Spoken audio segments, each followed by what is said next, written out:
Okay, there you go. I don't know why it had a different icon for record or snooze. So I hit record, and of course that didn't do it. So I went into the other little thing. So anyway, let's bring this July Saguaro Astronomy Club meeting to order. Take your seats, keep it down, keep the chats to yourself in the chat room. If you have a question, please go to the Q&A section. Yeah, I was trying to see. Wait a second. It's usually on the right side of that. No. So we're good to go. I am Tom Curry, your Saguaro Astronomy Club president. And that being said, thank you all for showing up. We have Rick Rotrammel here. The newsletter editor has been for a long time. We do appreciate it. Our member speaker and our guest speaker, and Robert Brewington and David Dillmore, our vice president, and then our webmaster, the Brew, listening in also. So if you have questions for them, by all means. Some of the stuff going on with the club right now, we are still waiting to hear from Grand Canyon University about continuing our meetings at their facility, but so far they've said no, we're not allowing anybody off campus to come in yet. COVID is too rampant, whatever. They're just liability issues. So you've got me, and we've got Zoom for a while. But the nice thing is you're not out driving in this rain. Think about it. It's much better. So I love it. Oh, this rain has been great. I stood out underneath an awning listening to the rain for must have been a half an hour, just enjoying it. It's great for your complexion too. Look at this. Yeah. Let's see. Elections are coming up at the end of the year. Mr. Dillmore, our vice president, and moi have not exceeded, but would be exceeding our terms should we stay in office. And I don't know if we need to do a plea for volunteers to take over the positions of vice president and president, but I think we're going to have to at the end, or change our rules to allow us to continue. I have no problem continuing. You all may have a problem with me continuing, but I don't mind being usurped, ousted, what have you. So we can deal with that. I tried getting a hold of the La Paz County supervisor in charge of District 3 to find out what the status of the solar project was out there at the Salome Emergency Airfield. And my buddy D.L. Wilson, who was the supervisor, evidently got voted out this fall. And now we have another supervisor that I'm trying to contact to get some information on it. We were playing phone tag. So nothing to report on that. But the last time I was out there, which was just a couple months ago, there was nothing going on out there, not even any surveying. So I'm sure they're going to get onto it eventually, but yeah. For those of you who are not following the forum, we just missed the deadline for anyone to contact Maricopa County about they are changing the criteria for video billboards, which I hate.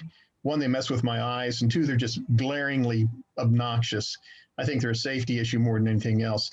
If you've read Rick's newsletter, he has made note in there of other places you can contact. Please do tell them that you don't like them, you don't want them, that they're unsafe, or for whatever other reason that the county should not agree to increase the number of video billboards, digital billboards, whatever you want to call them. Let's see, what else was there? I think that was about it. For those of you who haven't gotten your, I don't know if you can even see this. Oh, yes, your son postage stamps. That's the problem with when you're using the Zoom background. It kind of makes everything disappear. Anyway, the Postal Service has some really cool sun science stamps. I'm just really tickled with them. So it's NASA's Solar Dynamics Observatory. I mentioned it in the newsletter in my message, but just a little bit of this and a little bit of that. So let's see. Rick, anything you want to say? Starting off? No. Okay. Is Paul Lind out in the audience? I sent him a presenter email too and asked him if he wanted to present anything, but he's not popping up. So the telescope making group, has anybody been to it this or did they have it this week? I didn't see an email saying they were going to have it this week. So this week there was no meeting, but there was one. What was it, last week? Last week or last month? Last week. It was an impromptu one. Ah, we were working on the 6-inch and the 8-inch mirrors. Grinding away? Yeah, polishing one and grinding one. Grinding the 8-inch. Yeah, he's got him doing it.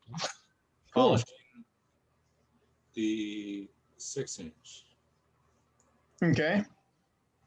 Yeah, they had some good pictures of it in your newsletter. I saw that. Very good.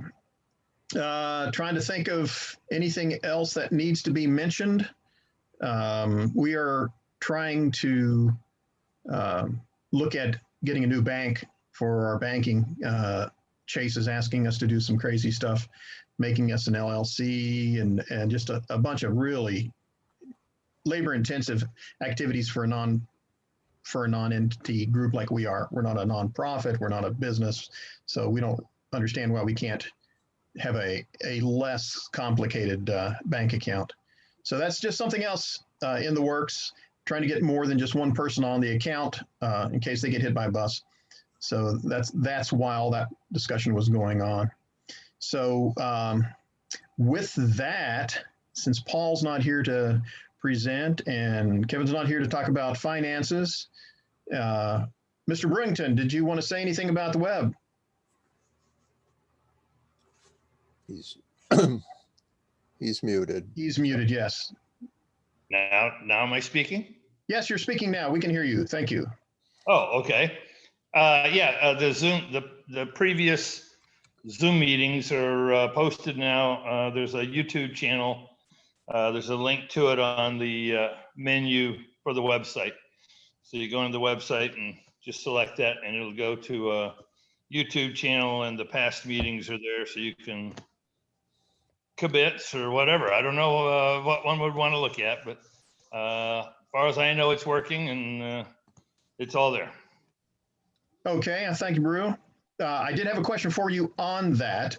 Not being that familiar with Dropbox, well, before I even mention this, I want to thank Tom Mosden again. He's my mentor for Zoom, and he finally talked me through a lot of the stuff of how to get those onto, at least being able to transmit them over to Brew so Brew could upload them.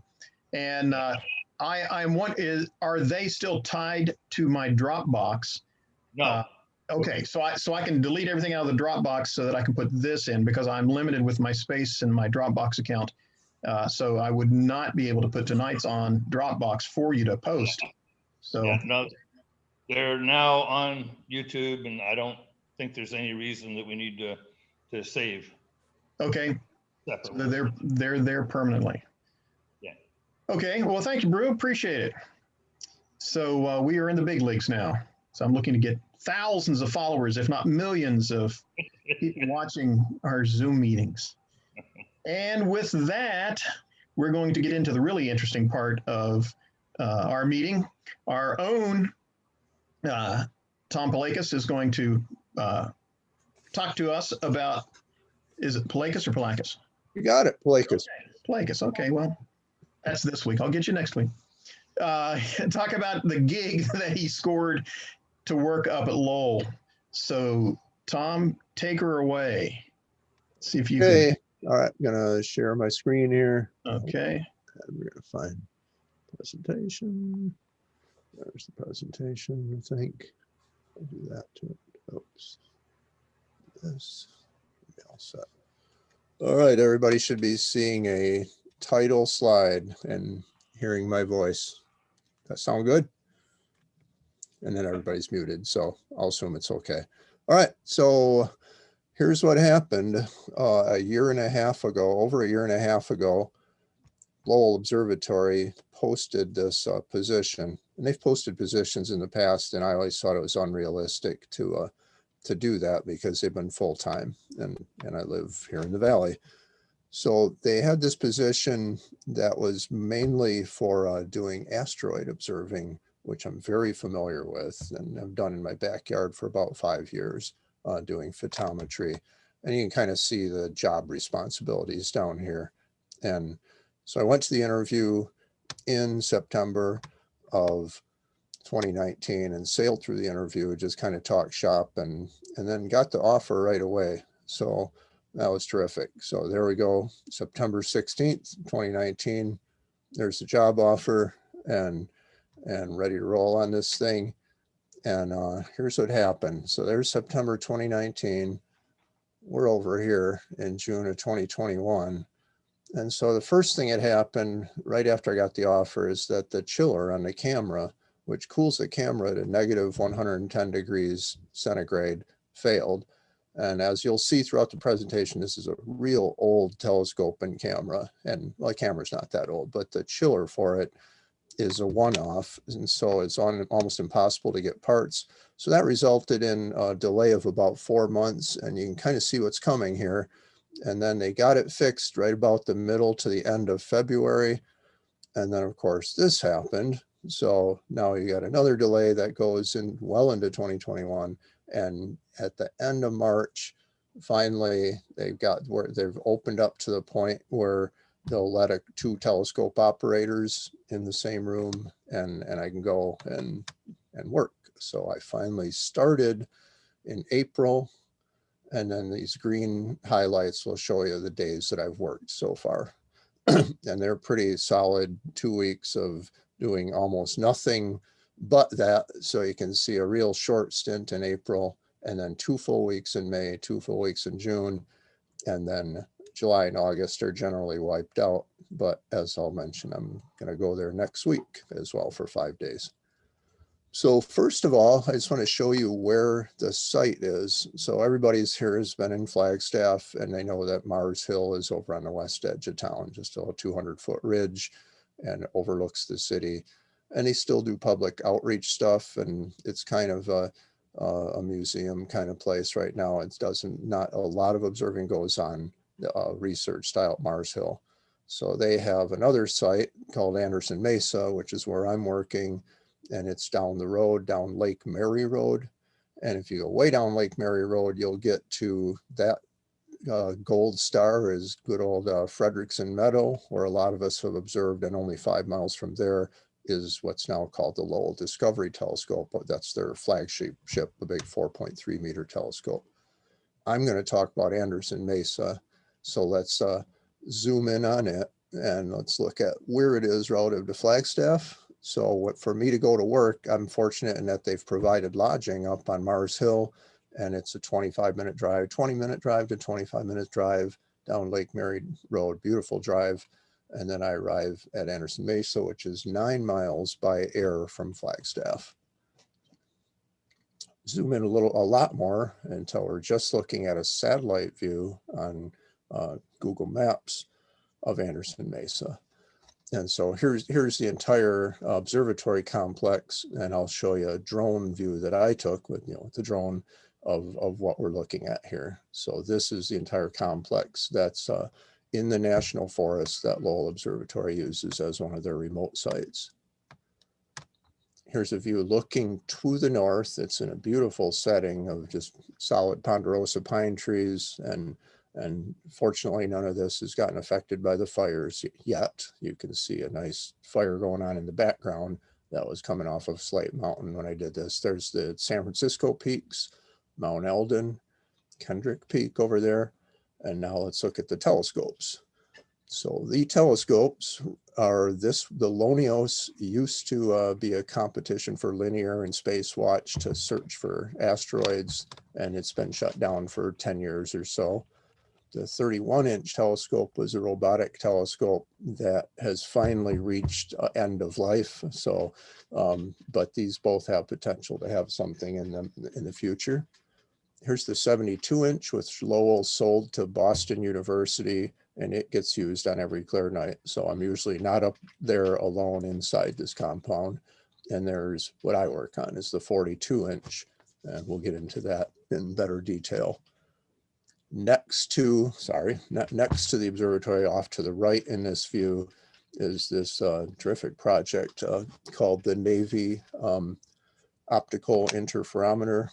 Navy, not prototype anymore, but precision optical interferometer.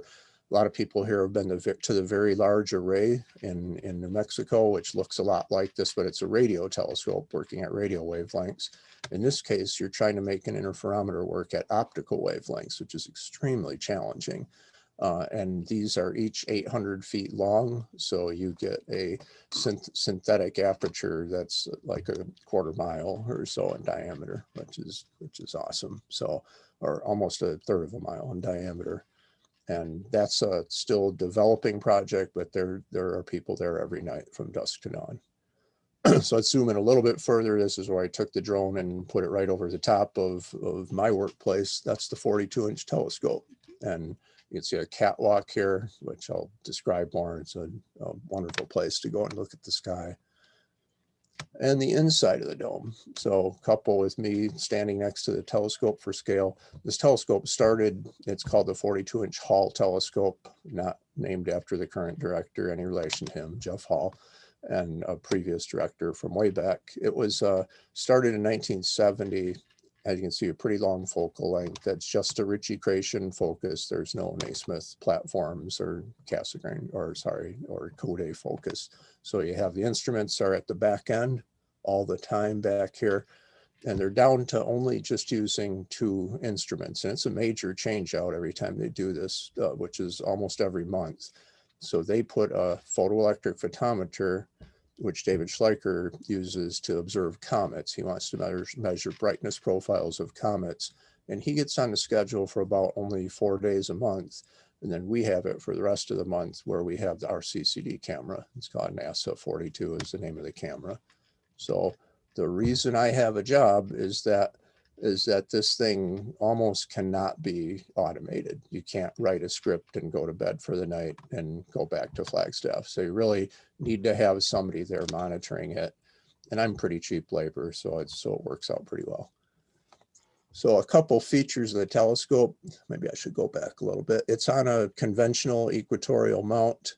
Maybe you can see it in this. This used to have, it's old school, so it used to have instruments that weighed hundreds and hundreds of pounds, if not tons. So now instead you have this small filter wheel and CCD camera, and then a whole bunch of counterweights, which I guess don't show up very well in this view. And there's the fisheye view. But it does have, which an old school guy like me likes, is it has mechanical setting circles that are 4 feet in diameter. So I'm pointing at it here. So you actually have 1 degree is about 1/3 of an inch. And so if you have this, you use the vernier scale here, you can get down to, several arc minutes. You can get pointing down to that. And believe it or not, even though it has encoders and a digital readout in the control room downstairs, I've gone up and used these because you can crash this telescope if you go north of 72 degrees. And so you stay away from Polaris or you're going to smash something into the fork mount. A lot of real old stuff up in the dome. Here's when I want to start, this is the on button. So you press that and these meters go and you hear a beep and that starts the telescope up and starts everything humming, starts the computer that operates the telescope, which you'll see in this view. So 3 levels to it, an entry level that has a kitchen, bathroom, and a lot of stuff that they're storing. Second level is mainly for the control room, and the 3rd level's up. These are up these spiral staircases, takes you up to the observing floor where the telescope is. There's a control room with me posing in it, photo by Jeremy Perez, who came up and took some pictures one day. And here's the view of the computers. And this is actually came to me pretty fast, how to run this. And I wrote a little cookbook up so I could just follow it every time. So all the CCD camera stuff is controlled by this little Mac computer here by software on it. And it interfaces with the telescope computer, which is that guy. This operates with the conventional mouse interface and pop-down menus. there's a weather monitor that's great because you get all sky camera views updated every minute from both Anderson Mesa and from the Lowell Discovery Telescope down the road. And you can animate these or do time lapse at any time to watch clouds or smoke and kind of monitor what's going on with the weather outside. And that's a great thing. The telescope, this is great. The way it's operated, which it only took a couple of days and I kind of warmed up to it, is like an old DOS computer where you type in 2-letter commands to do everything. And there's like 100 2-letter commands and you use maybe 15 or 20 of them routinely. But everything's that you'd want to know about the distance from the zenith of your object, altitude, azimuth, universal time, everything, the rate that it's tracking is on this screen. And its software was completely written by Larry Wasserman, a Lowell employee. And it's super efficient, even though it's all mechanical and you're typing these 2-letter commands and there's no mouse or anything, just this keyboard and that screen. It's not a graphic screen either. It's a real nice way to operate a telescope. Over here is the auto guider screen, and then a borescope, which is a little webcam that they put at the front end of the telescope pointing out of the dome slit. And it has about a 20-degree field of view, and it goes all the way down to like 10th magnitude or so. So you can see kind of bits and pieces of constellations where you're pointing, and watch the Milky Way come into the field. That kind of stuff really helps a lot. So that's mainly where the business is done, and then a lot of times it's going upstairs. So continuing with the theme of this thing being pretty traditional way to do observing, we actually have physical pieces of paper, sheets of paper that you fill out a log sheet every night. And in this case, I'm indicating where I've taken the flats at the start of the night. You take the flat field images. This is the asteroid that we happen to be observing. Brian Skiff, who's my mentor teacher and has been for years, has a lot of long-term photometry projects. I mean, really decades long, including Pluto, which is real useful photometry. So you just take images through several filters, and he'll do the data reduction. And the more of these you can get, the better you describe the rotation of Pluto and any albedo changes, any of that kind of stuff. The twilight flats that I was going to refer to are taken in this very narrow window. That begins about 10 minutes after sunset and ends at about 25 minutes after sunset, when stars start appearing in the flats. So they don't really have a good functioning dome flat panel and illumination. So we've been pointing at a spot, they call it the chromie spot, which is the spot that the sky is uniformly illuminated. And we run through these filters, and it's a real high pressure part of the night, is trying to get through all of these exposures that there's, as you can see, there are 65 of them in this case. So you try to rip through that, and then it slows way down for the rest of the night. Our project is funded by Dagmara Oskiewicz, who is from Poland, from this institute in Mickiewicz University. And so they give us a big pot of money, and they want us to observe asteroids that they're going to do not only rotation rates, but a lot of other description of them, beginning with shape models, and then trying to get the composition. Where did these asteroids come from? How did they move around in the solar system over the many eons? So that's a typical paper before I got there, which has Brian, and then my supervisor, Nick Moskowitz, and Anna's also in Poland. So that's who gets the funding. And here's a really busy image. Probably shouldn't have observed this asteroid at this time, but you just take what she gives you as the project. This was like right in downtown Milky Way in Sagittarius. Negative image, obviously.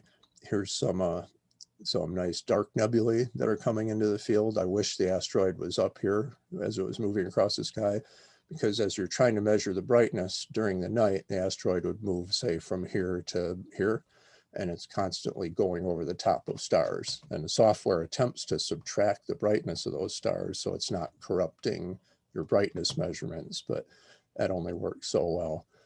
But that's an image that's, these are all 2 or 3 minute exposures, and they typically go down to 20th magnitude or so. You can do photometry accurately down into about the mid 18s or so. So one of the nights, another mistake that I made, because I had a choice of a number of asteroids and I picked one whose declination was about -5.5 degrees. Anybody who's looked at the Orion Nebula long enough has probably seen geosynchronous satellites pass through the field of view.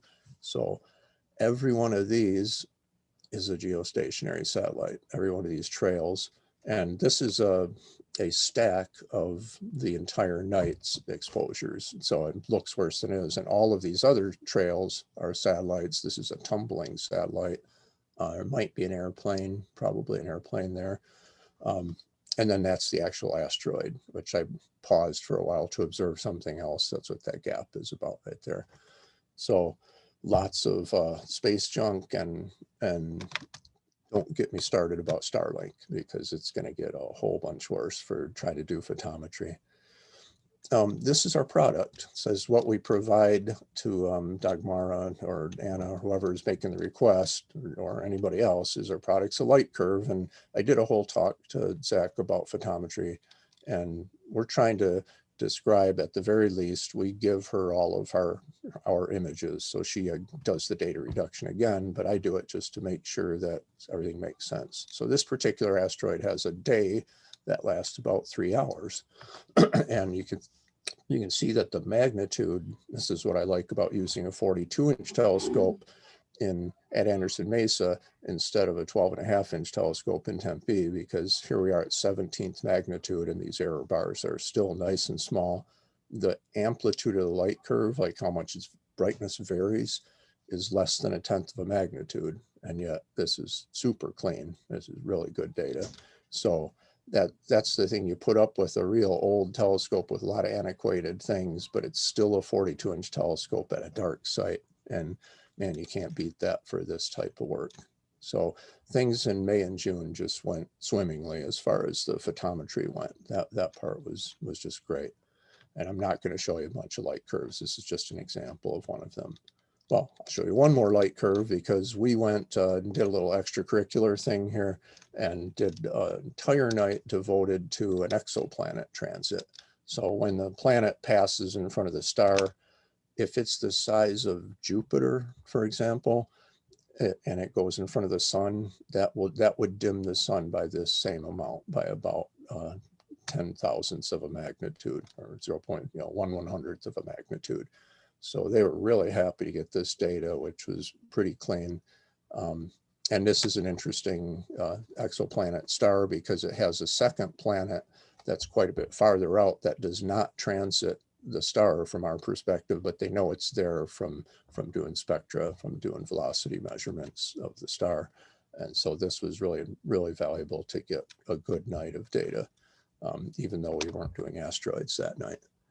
So now I can go into the fun stuff, which is, while the thing is running, there's long periods of where you just want to look at it every 45 minutes or so, but there's not that much to do. You can just kind of walk around the grounds, and the sky is very dark there. So it's every bit as good as Frederickson Meadow, and probably quite a bit better than the Discovery Telescope site, just in terms of sky brightness, because it's that much farther from Phoenix. And so I did a lot of that, and I'm going to try to show you some time lapses that I took. First, I wanted to describe my favorite thing about this entire observatory is that it has this catwalk that goes 360 degrees, and you're well up above the ground. So a lot of times I don't even walk around on the grounds to look at the night sky. I just go out there, and it's beautiful. You just look around, and there's not too bad of a light dome from Phoenix at 110 miles, I think it is. And then there's Flagstaff to the northwest, which is only 9 miles away, but they have such a good lighting ordinance that it's not really that objectionable of a sky glow for it. It's a pretty decent sized town being so close. So let's look at the time lapse of a night of observing. Watch what the dome does. It only has to move about every 20 minutes. So right now I'm just tracking an asteroid, and the dome makes sure that it keeps up with the telescope. Telescope, of course, is tracking all the time, and here's the dome moving to several other of these targets that Brian had me look at. So you can kind of see what happens. I'm going to just let it run a little bit more as the scope tracks. this thing, you'll be sitting in the control room, and when you're not ready for it, you'll just hear it almost be like thunder when the dome moves. And then you'll just be surprised by it every 20 minutes or so. Then you get used to it. That's such a cool place. From inside the dome, this one looks out toward the south. You'll see Antares and then Stinger Scorpius. And then every time something starts to come into view, the dome shifts a little more. So you get this kind of effect from inside the dome during the course of a night. I'll let this go to the end as well. So the views just looking out the dome slit are also pretty good. It's a cavernous dome compared to what you would ever build for a 42-inch telescope today. You could fit probably a 3-meter modern telescope inside this dome. And so there's a lot of space to walk around and everything while everything's going on. All right, here's one of my favorites where you build the star trails. Looking to exactly to the north, you can see Polaris right there, the Big Dipper. You could see it a lot better early on. 42-inch going through its shifting dome thing that I was describing earlier. There's the 72, which was not operating that night. All of the domes at most observatories I've been to have something where they've been kind of bondoed over, where they're trying to cover it, make it stop from leaking, that type of thing. But most nights, the 72 inches is operating as well. And it's actually from the 1930s originally. It's an ancient telescope, but it's a 72-inch scope. It's a 2-meter telescope at a dark site, so you can't beat it. And there's the finished product of that. So off in the distance is the optical interferometer that I was describing earlier, and somebody driving by, leaving at just before dawn. From inside the dome, I like this because Corvus, the constellation Corvus, was shining through, and I just put a dim red flashlight on the scene for a little while and illuminated the inside as it was observing. Just a shot showing kind of the darkness of the sky, looking at the Milky Way in the small Sagittarius star cloud. And of course, the teapot would be over here. I'm sorry, that's the teapot right there. Teapot is the handle, M22, top of the teapot. And then this is kind of buried in the Milky Way. So small Sagittarius star cloud, large cloud over there. I observed from about last quarter moon till first quarter moon, and you can't really operate this telescope very well when there's a bright moon in the sky, since there will be reflections from inside the dome that haven't quite been fixed yet, and that actually gets into the kind of sort of poorly baffled telescope optics and ruins the images, kind of corrupts the images. Anyway, looking to the north, here's the Little Dipper, and then the Big Dipper, and then some nice stuff, moonlight illuminating the scene. And a star trail shot. So these are just made by doing my time lapses the way I showed them, and then doing a blend of all of them, just a stack of all of the images.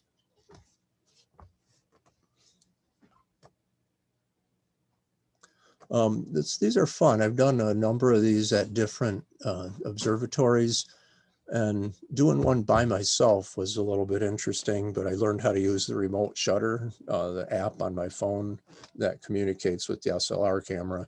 So all you do is you just spin the dome during the course of the exposure. So this is like a 30-second exposure, 20 or 30 seconds, pointing toward the east.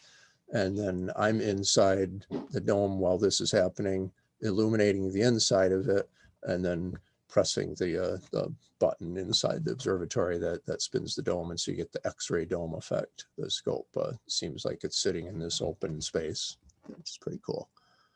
And then getting even more sort of creative, or just the thing that I've really enjoyed, is they sell a product called Lens Ball. So it's a sphere that's 3 inches in diameter, and then you find a way to mount it. In this case, it's mounted on a 4 Peaks kilt lifter bottle. And so you end up deliberately defocusing the background. You focus on the sphere itself, and then it gives a real image, an upside down image of the observatory, which is pretty cool. And then I like just not having the autofocus background sometimes, and then just have the observatory itself with the Milky Way in the background. And things are a lot of fun. So last part of the talk is showing that on my last night in May, we didn't really have time to get started on a new asteroid, and the moon was waxing, and we had a real successful 10 or 11 days where we had only a couple cloud outs and days that the photometer was on there. We couldn't use the scope.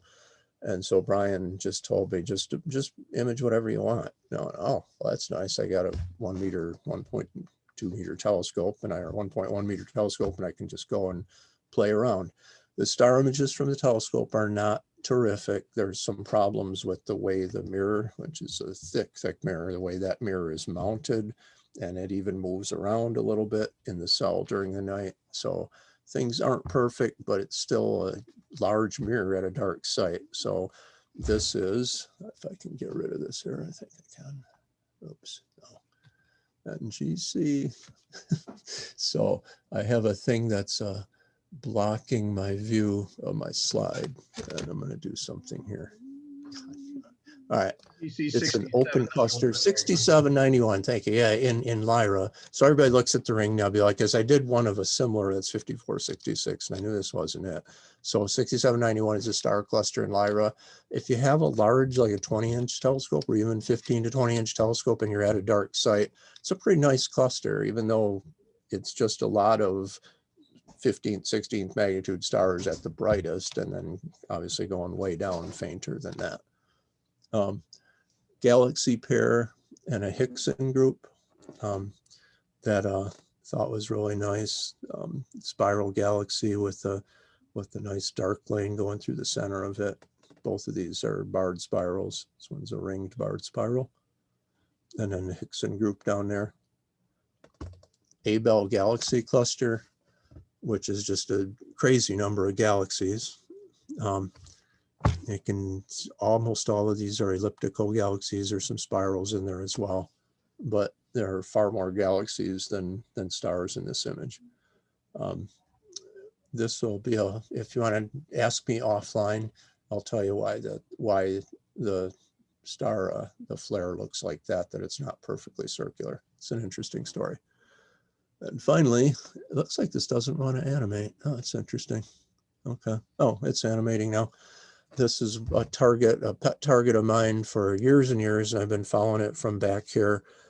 Almost invisible now. It's called Gilbadagian's Nebula. The star that illuminates it is PV Cephei, right there, way up north at 78 degrees north declination. And you kind of look for this Southern Cross asterism. And this is real small field. This is only 5 or 6 arc minutes across, I believe. And there's the variations that we saw during my 3 observing runs that I've been in so far. Not much. There's no way that you're going to see anything, I guarantee you, through a 20-inch telescope at a dark site. Maybe something larger, but it's I think all-time faintest, or at least during the time that anybody's been observing it since its discovery. It's extremely faint right now, and we'll see what happens. It's always changing as the illumination changes due to shadows that are moving around PV Cephei. And I think I have one more slide. Yeah. So what am I doing next week out there is they're going to get a 1 meter telescope. A lot of money that comes into Lowell is donated. People are happy to write a check for $1 million and then say, go buy a 1 meter telescope and a dome and everything. So actually a plane wave 1 meter, I think, is around $500,000, and they have the money available for that now. And so now they have to convince themselves that which is the best of those 2 empty domes, the 31-inch and the Lonios that I showed at the beginning of the presentation, which of those has the best seeing conditions, because seeing is everything for observing. It's more important than sky brightness and transparency. It's really important. So they make this thing, which is just a mask that, in our case, we're going to use an old C14 with the orange tube and the fork mount from way back when. And we actually have 2 of those, and we'll put them at both of the sites. And they use this thing called a differential image motion monitor. So you put in a 14-inch, you can put 2 holes that are 3 or 4 inches in diameter.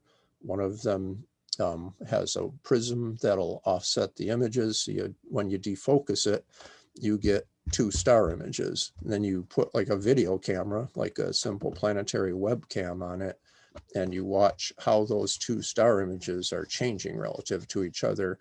And you have a real inexpensive way to measure the seeing.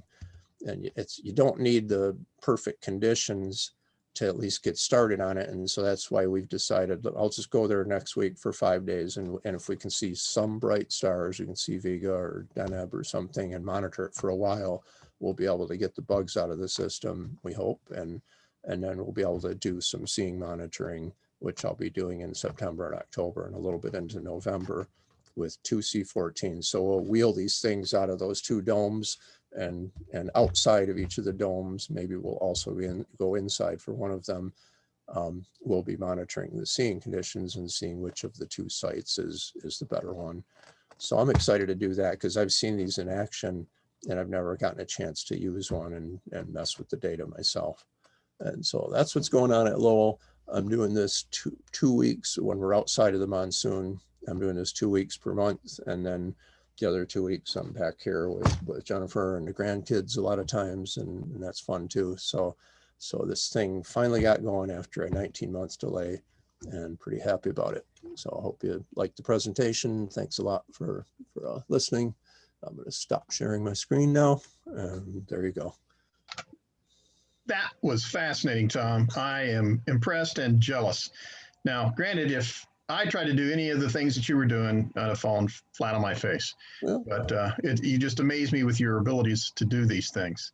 I do have a question for you, though, on the 42. Yeah, it auto guides. Does it have what kind of an auto guider does it have?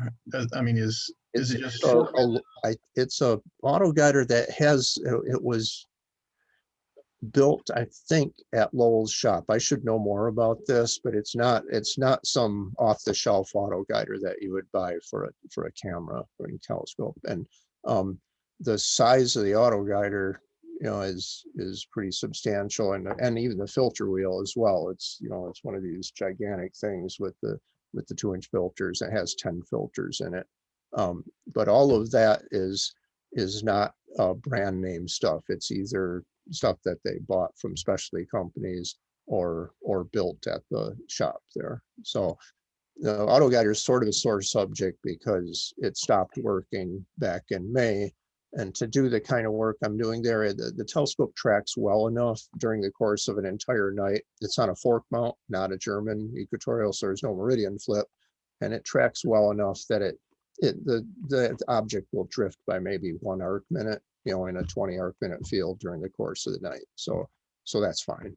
So fortunately, I haven't needed the auto guider, and the exposures are limited to only a couple minutes, 2 or 3 minutes. So it's worked out without it.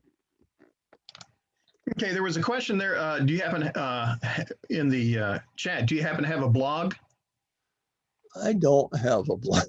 Yeah, maybe I should someday. I have a website. I have that P-base site, which I'll put in the chat window, and that's not going to be very helpful either. But it'll have all of these photos in a gallery, in the 2021 gallery. So let me link to that, and then to my time lapse stuff, which would be the 2 probably most interesting things. What I see in the Q&A is, what science can you do with knowing the light curve of an asteroid? The main thing you want to do is find out what their rotation rates are.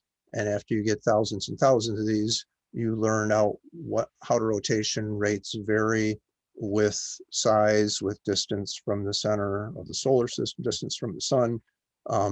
You find out eventually you find out which direction they're spinning and how their poles are oriented. And you can build shape models and start to understand that.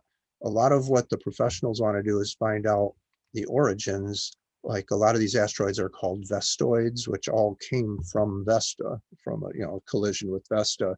And if you've seen some of these club talks I've seen, have shown how planets have migrated. I mean, we're going back billions of years to the origin of the solar system, to where did all this stuff, it isn't stable. Like, not the asteroid belt isn't some fixed thing between Mars and Jupiter.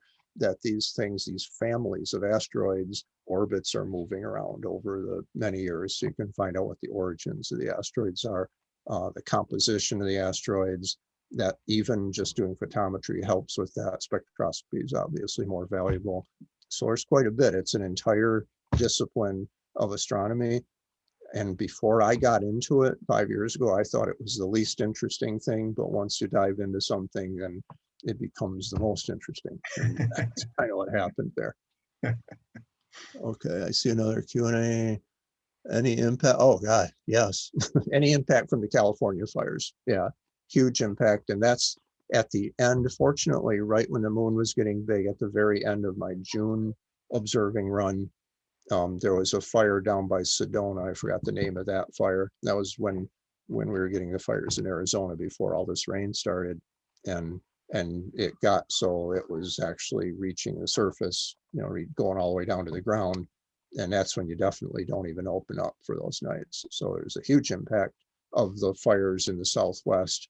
Right now, we're under so much monsoon that it's, you know, we're not opening anyway for much of July and August, but they have a real bad impact. And as everybody here knows, they're getting a lot worse every year. The amount of acres burned is increasing dramatically, whatever you want to say the cause is. So it's been a real big problem. But currently it's so cloudy. I'm hoping to just see a few stars when I go up there next week. I don't expect clear nights from dusk to dawn by any means. So the chances of using that telescope for occultations? They use the C14 for occultations, that one that I showed that's going to have the image motion monitor, the one that measures the seeing. Both of those Celestron 14s have been used for occultations. Oh, okay. And they even use, I don't know how, they use the occultation software with their cameras. That same software has some side subroutine that does the data reduction for seeing measurements. And again, I'll know so much more a week from now than I know now about that, but I can't make a smart answer to that. Well, I saw the email that went out asking for volunteers to help with the occultations this coming week, and I think that's very optimistic. Oh God, yeah. On David's part, but it would be interesting. But I'm going to be out of town, so it wouldn't work anyway. So yeah, have you had a chance to take a peek at the International Space Station with the 42-inch? It can't do that. So some telescopes that have real nimble modern mounts, especially the direct drive mounts, and then like the 10 micron that I have in the background, can follow satellites, can actually track along with the satellite. And I'm certain that the 42-inch cannot do that, even if you had the time to do it.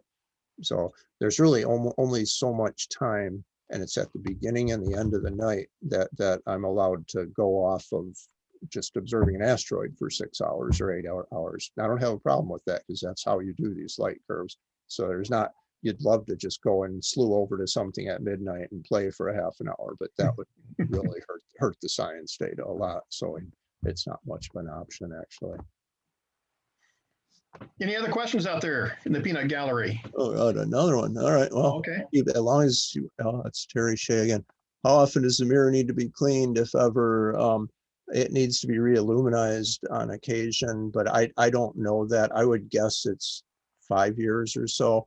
And that subject about re-illuminizing has everything to do with that little story about why the mirror image is not perfectly circular, because there was an incident during coding that caused chunks of the mirror to not be reflective at all. So any opportunities for a tour, if you write me after things settle down after the monsoon, send an email with enough advance notice, I can allow people come in and give you the nickel tour of the 42-inch and the grounds. It's in a locked gate, right inside a locked gate, but I'm allowed to do that.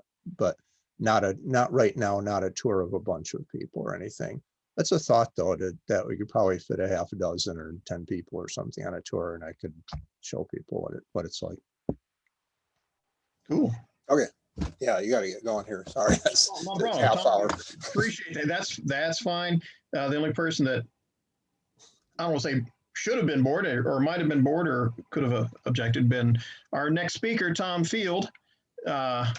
And Tom Tom is the president of Field Test Systems LLC, and he's contributing editor to Sky and Telescope magazine. And he's going to talk about introduction to spectroscopy. It's not really introduction. I think most of us understand somewhat about spectroscopy. I remember in not really high school as much as college in physics, learning about the spectral lines, and it just still amazes me that they're lines. When you do the prism image, they're actually black lines. I just don't. I kind of have a hard time wrapping my head around that there are all of these lines, and you can read them like a book, and it is fascinating stuff. So, Tom, I'm going to turn this over to you. Run with it. It's a fascinating topic as far as I'm concerned. Some of the people here probably heard you at the EVAC meeting months ago, but I'm tickled to death to hear it again. Great. Thank you, Tom. Good evening, everybody. And Tom P., what a fascinating presentation. Really, really neat. What a great group, and also a really high level of understanding here. So I'm going to race through some of my introductory stuff. You know, I think about how to give this talk and what my goals are. And I think my goal is sort of like we're sitting around a star party and it's 11 o'clock or 2 a.m. or something. And, you know, we're sort of, you know, just sort of looking up at the sky. And all I want to say tonight is this is pretty cool stuff that you can do. I mean, that's the whole message. And I think you'll agree that it is something you can do if you've ever done any imaging. And some people start their imaging careers with what I'm going to show you tonight. Inexpensive, easy to understand. I used to have a bulleted list that I'd show. Here's the key points I want to make, but bulleted lists don't work. So I've got this, I'm going to try this little ding here that is a key point ding. And we'll see how that works out. Usually I abandon it after a few dings because it's too intrusive. Anyway, let's get started. I'm going to race real fast. It's getting a little later. But you know, how have we discovered so much about the universe when we really haven't left home? You know, of course, we've got 2D images. We've got 3D images where we're seeing eclipses. If we wait over time, we can see things changing. Yet another dimension we can measure. You can see up. If you can't spot them there, upper right-hand corner is a good place to see some. And if we spread the colors out, we get a spectrum. This is what Tom was mentioning a few minutes ago with all these lines. And these lines are as if a barcode for what we're studying for the stars. And there's tons of things. And although I said no bullets, here's some bullets. I won't read them though. I know better than that. Some huge percentage, you know, like 70, 80% of what we know about stars comes from spectra. So even if you're not an imager, it's helpful to understand a little bit about what it is and how it's done. And so if you're not an imager, I hope you hang around and listen anyway. And if you are an imager, this is something that you could easily jump into. One interesting thing about it, this is a ding moment, and it's particularly timely since we're one day past full moon, is we're really immune or much less affected by light pollution doing spectroscopy. And that's a great thing. So people who do imaging at dark sky sites, when the moon's out, this is sometimes something they pick up to weather that storm as if. So a little bit of history to get people to the same level. Again, we're going to move really fast. Sir Isaac Newton discovered that we could split light in a prism. We can also bounce light off of a finely lined surface or pass it through a finely lined surface. Bunsen basically invented his Bunsen burner. A lot of people don't know this. To study study some flame that he was burning some element in, and then the prism would split the light and he'd study it over here. The great thing about Bunsen is he kept a catalog of what he did. He studied all sorts of elements.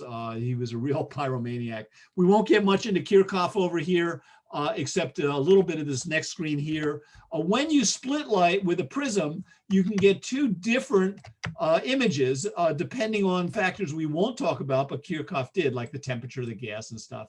And these are those dark lines, absorption lines. And down here, sometimes you have a relatively dark background with just bright lines. And whichever one you get, they're going to be in the same position as the other. And again, it's just some of the physics of the star and what's going on. These are chemical fingerprints. So these lines, of course, hydrogen is very common in the universe. There are these lines from hydrogen are called the Balmer series or Balmer lines. We've actually given the lines Greek names, much like we give to stars by brightness and constellations. So here's our hydrogen alpha. Hydrogen beta, what would we call that color? Robin egg blue. Let's stick with robin egg blue on that. Real quickly, this is a poster I put together a few years ago. I'm real proud of it. Neil deGrasse Tyson told me he's got one hanging on his wall. In fact, Tom, you mentioned about millions of followers. I've been pursuing Tyson for years, standing out in the pouring rain in Seattle after his talks, giving him posters. He's got 13 million Twitter followers.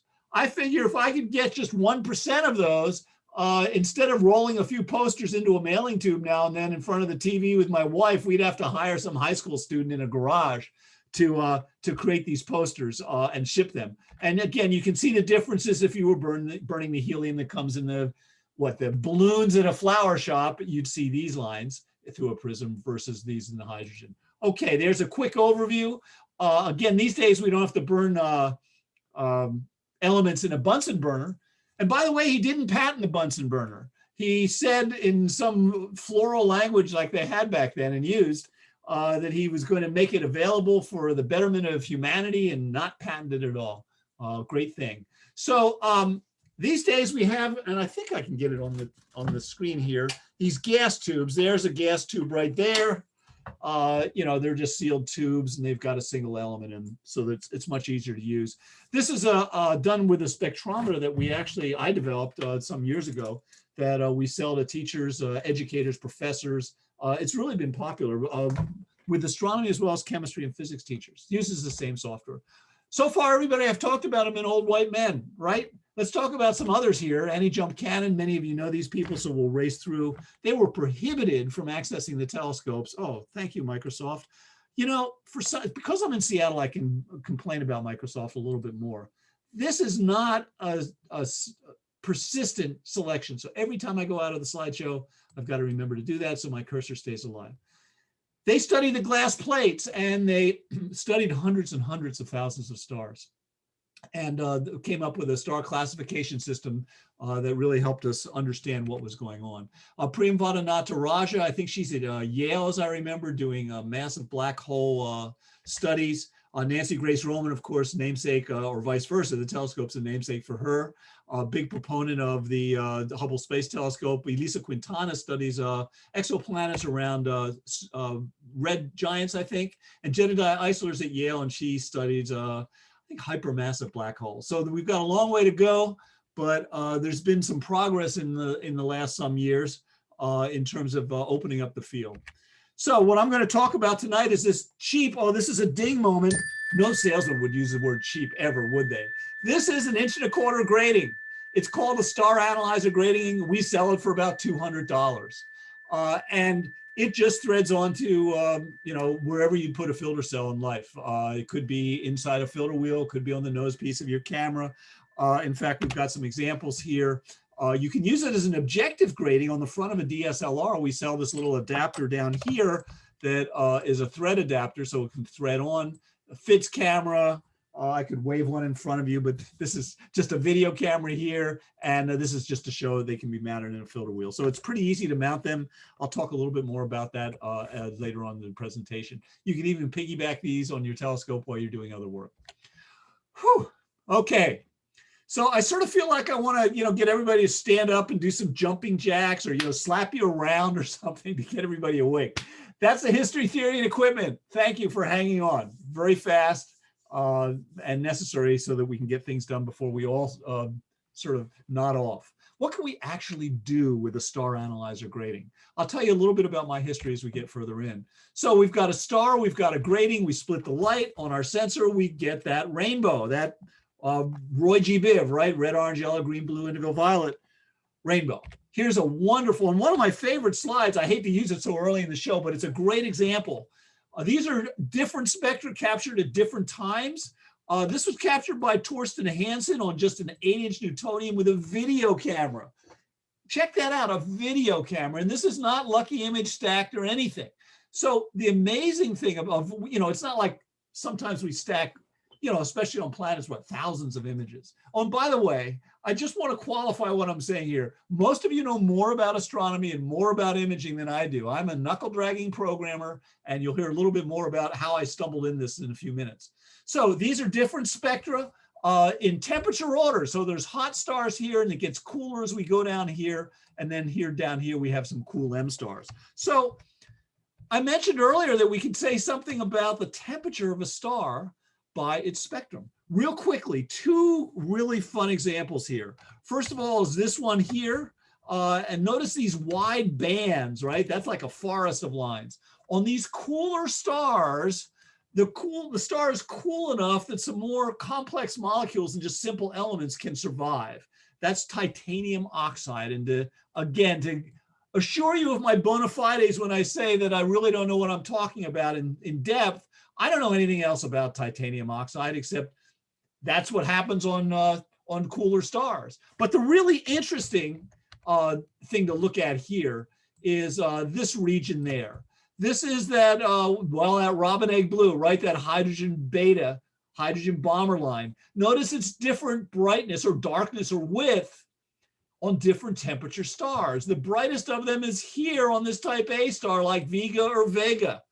When I'm done, I hope we'll have a heated discussion about which of those pronunciations is right. So these stars are too hot, these stars are too cool. Let's look just really briefly at how these things are created, how these lines get created. You'll remember the Bohr model of the atom has these concentric shells, these orbits of electrons moving around. Sometimes when they jump from different shells, for example, from shell 2 to 4, what happens?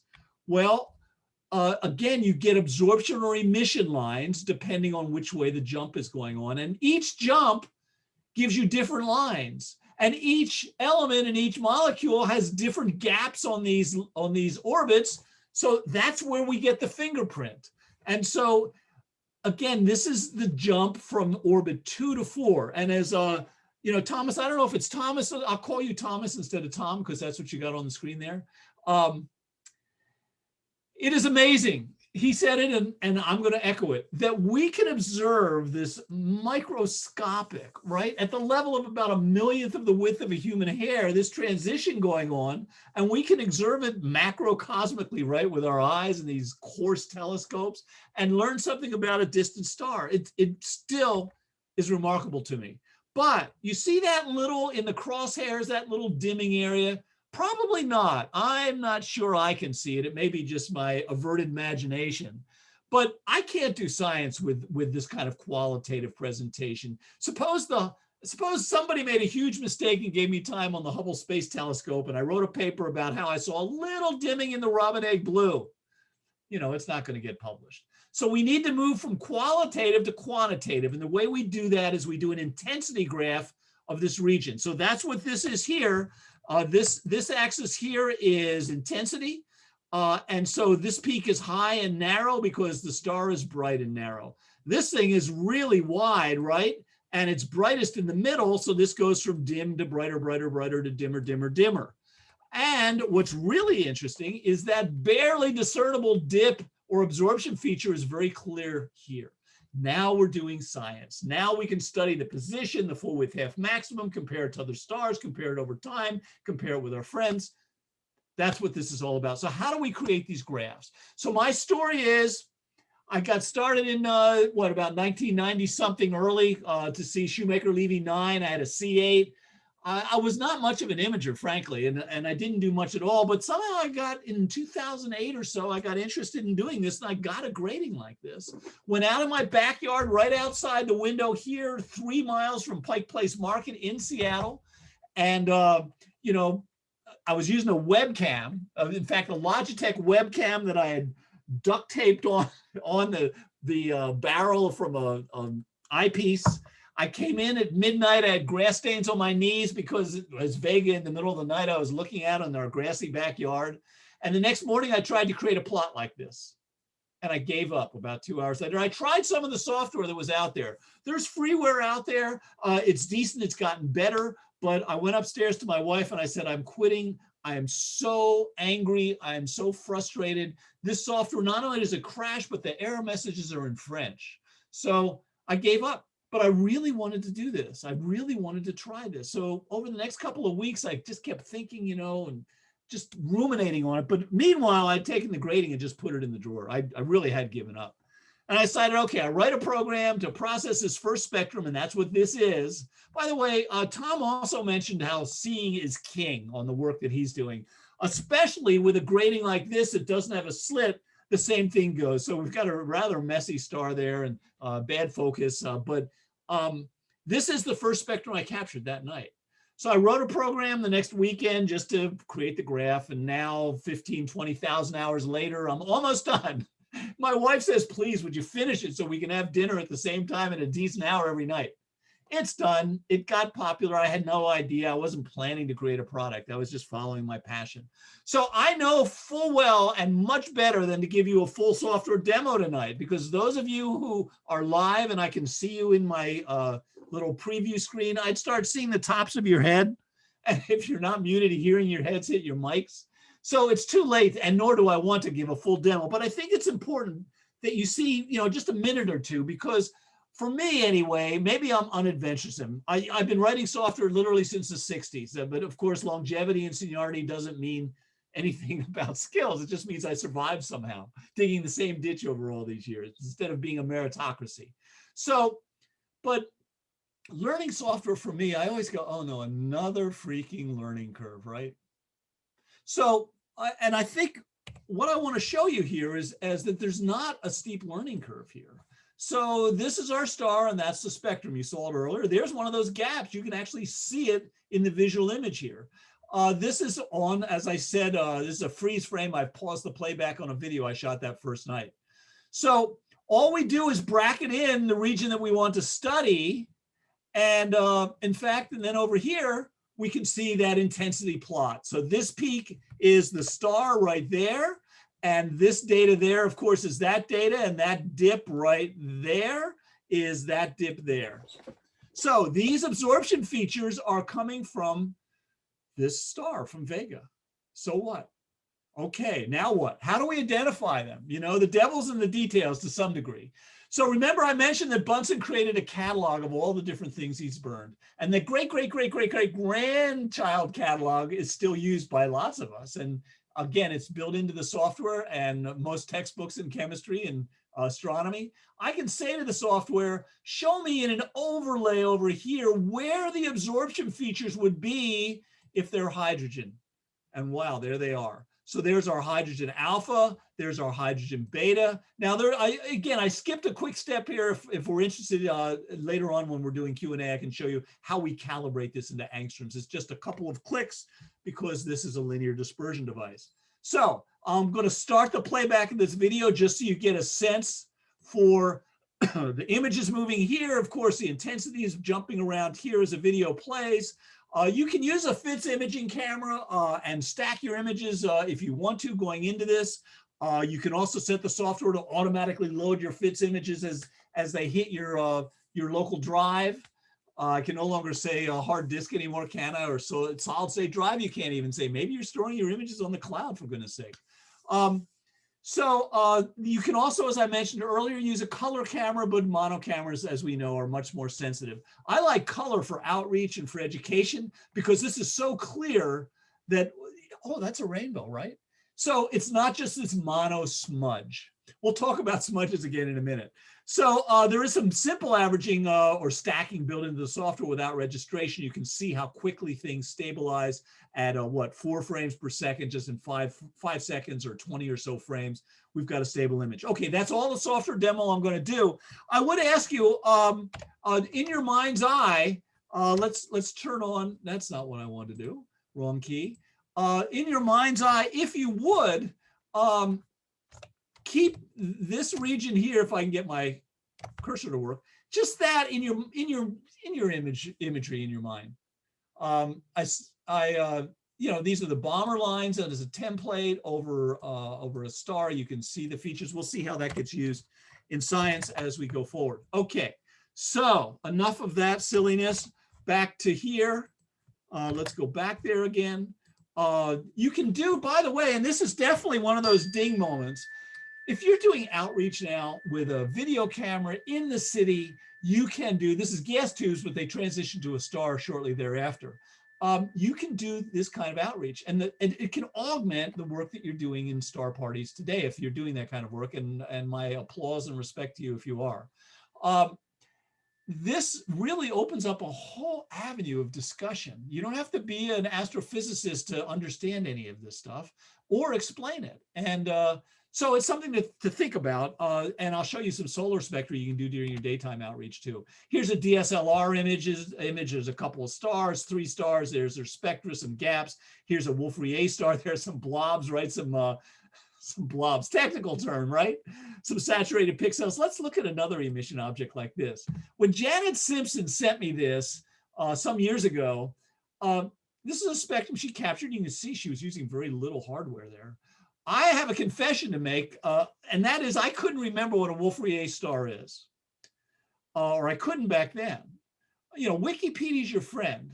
And Wolf-Rayet star, very briefly, after we tell Microsoft, thank you, Bill Gates, again, for not making this sticky. It's a late stage star, maybe headed to a supergiant or a supernova. It's got really strong stellar winds, and so that spreads the features out so we can see them more easily. And you can see from these emission lines, we can see carbon, carbon, carbon. Why are we seeing all that carbon? Well, as many of you know, again, stars burn through, fuse through the elements, and one of those steps is generating a lot of carbon, and that's what we're seeing here. Pretty cool. The point, actually a point that I wanted to make here, and that is, I mean, this is an important point for me because it really changed my experience in astronomy. When you get your hands on the data, and a lot of you know this, when you get your hands on the data, you relate, if it's your data or somebody else's that they sent you and you can play with it, your whole relationship to it changes. First of all, you remember things, which these days is becoming more important rather than things going in one ear and out the other as we age.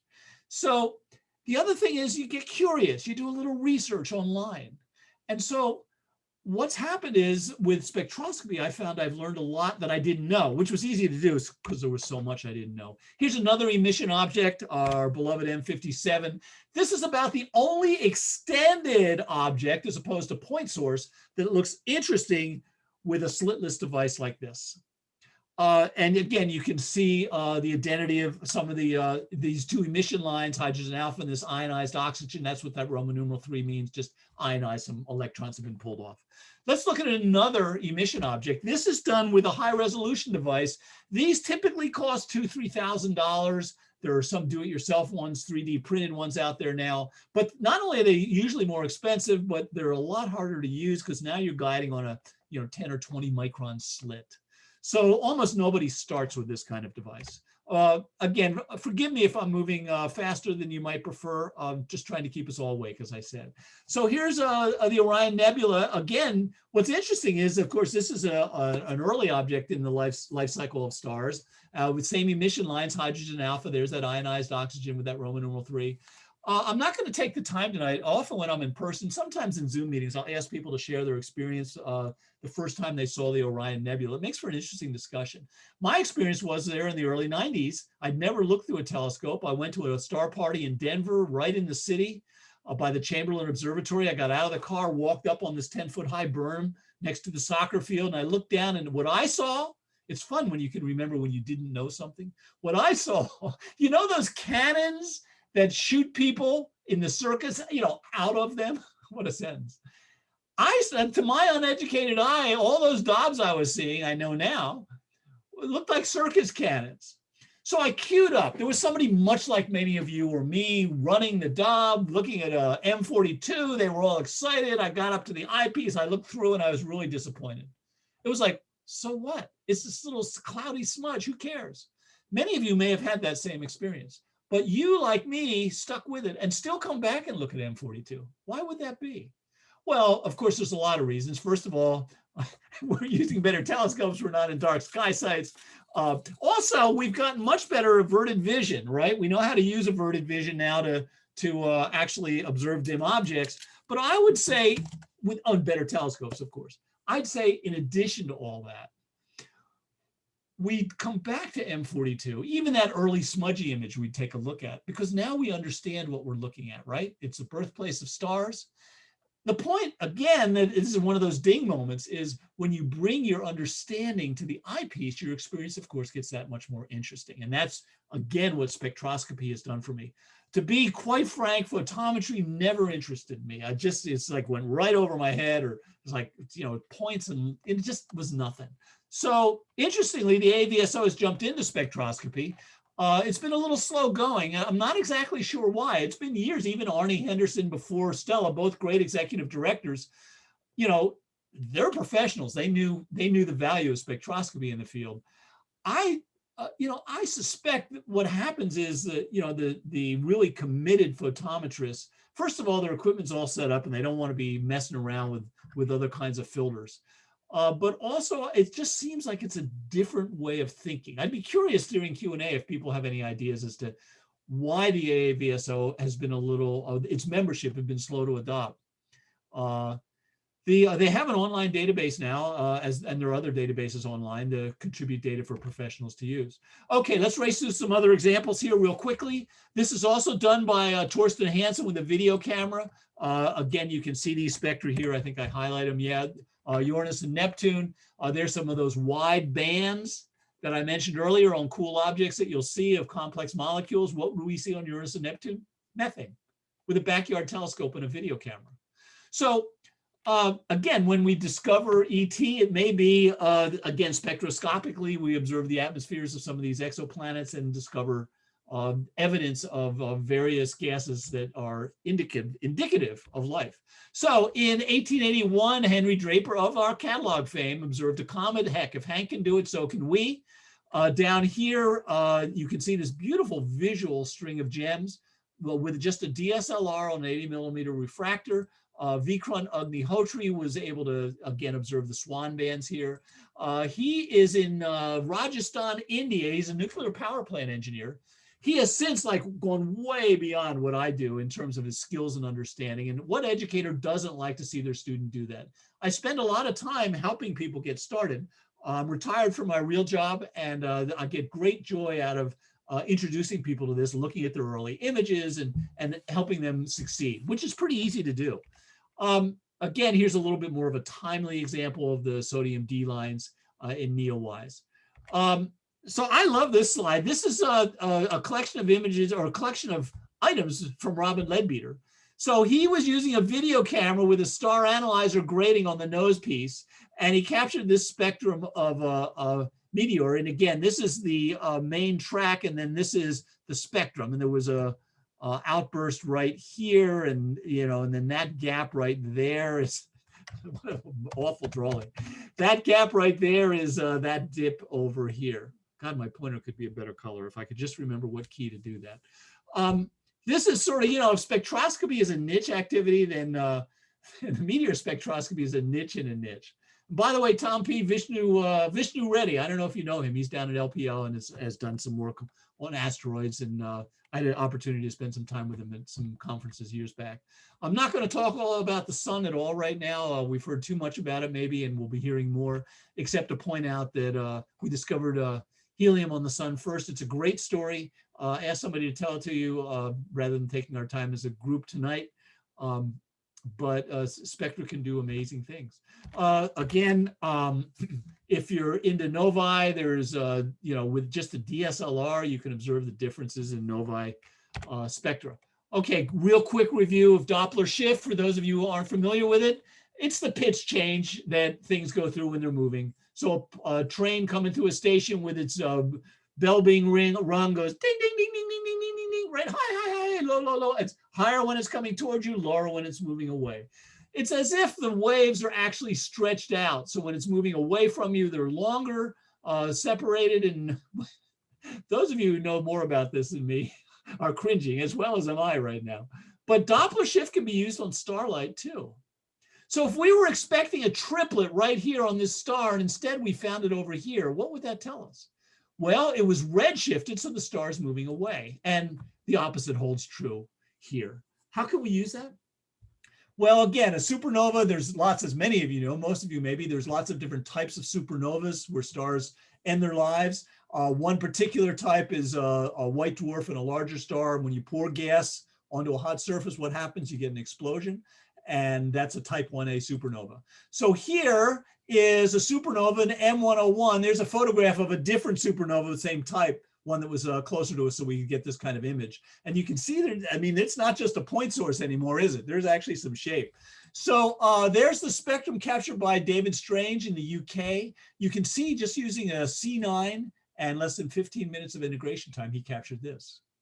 So there, that dip is showing up there. Now, you know, it's used too often, and it's going to be too often plus one in a moment. We are standing on the shoulders of giants, and the giants figured out that different types of supernovas have different, I'm pausing because I should be saying supernovae, which just sounds too erudite for me, you know, which in itself is too sophisticated.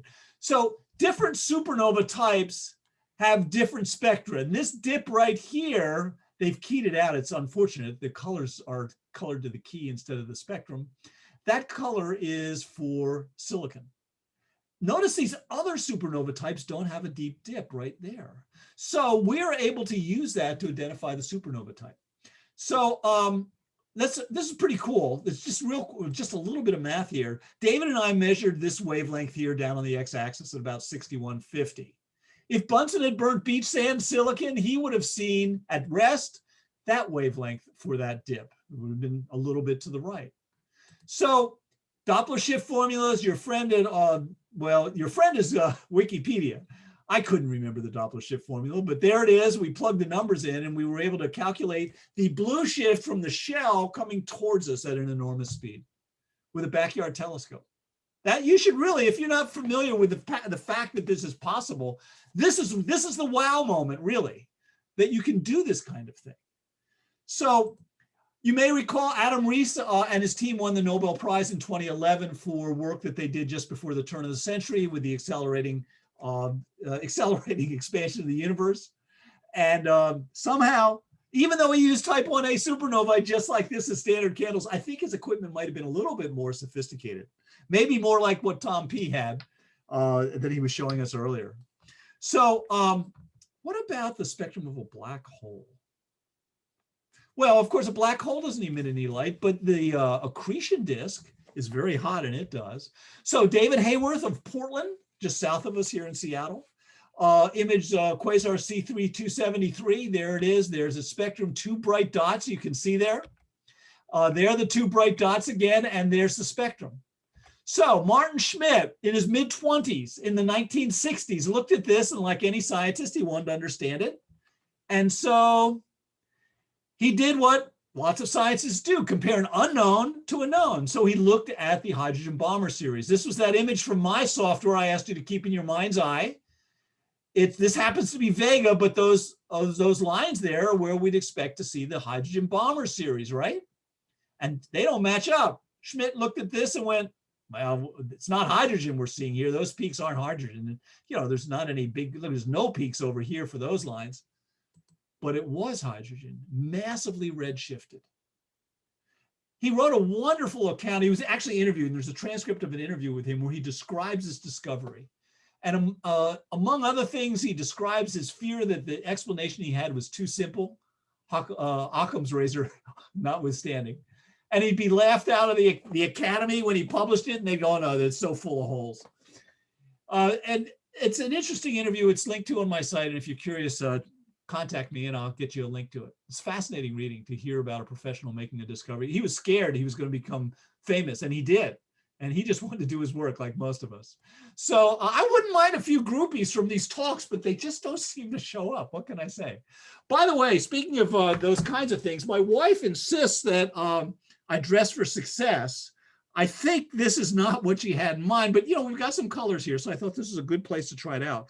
In fact, I'm sure this isn't what she had in mind because she tells me whenever I do this.